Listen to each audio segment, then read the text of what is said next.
Hi guys, magbubuo kami ni nanay ng taho. Ito yung mabasa namin. First natin ng tofu. Oh, init. Mainit. Tapos din, ano to, Brincy? Orbits. Hindi, sago. Tagalog, sago. Ito, anong tawag dito? Asukal na ito muna. Anibal. Anibal. Yan. Water na ito. Game. Di ba yung iba maninipis lang lagay? Ang kapal naman yan. Sa ito?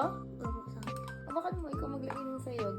Tingnan natin si Naupo. Jessie, ha? Tapos, Ito muna. anibal. Anibal.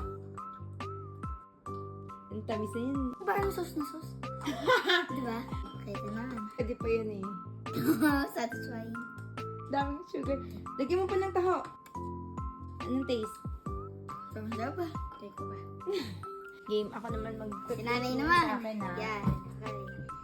Go. Pipicture namin to kung sino mas better. Ito, sa akin o kay nanay. Di ba yung ibang mga tindahan, ganun eh. Tapos tatapon. Ito yun, no, yung mga tubig tinatapon. Lugis ng kamay guys, wait lang po. Tapos, itong sago. Yan, daming sago. Pero dati nagpapadigdig pa talaga ako ng mga ganitong maraming sago eh. Tsaka ito. Favorite ko sa bu.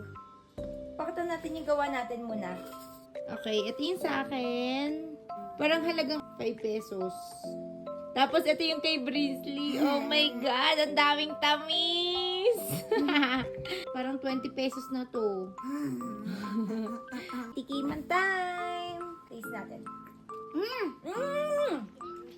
Kalasan-kalasan ng taho. Ay, totoo. Sarap. Yummy, yummy. Mas better sa akin kasi mas madami Orbis. Hindi nga Orbits yun. Ang sarap. Try nyo na rin to. Homemade taho. Bunsis taho. Okay to, okay. Promise, sarap. Thumbs up. I'm done. Sarap. Bye-bye, Ang guys. sarap. Bye! Bye, guys.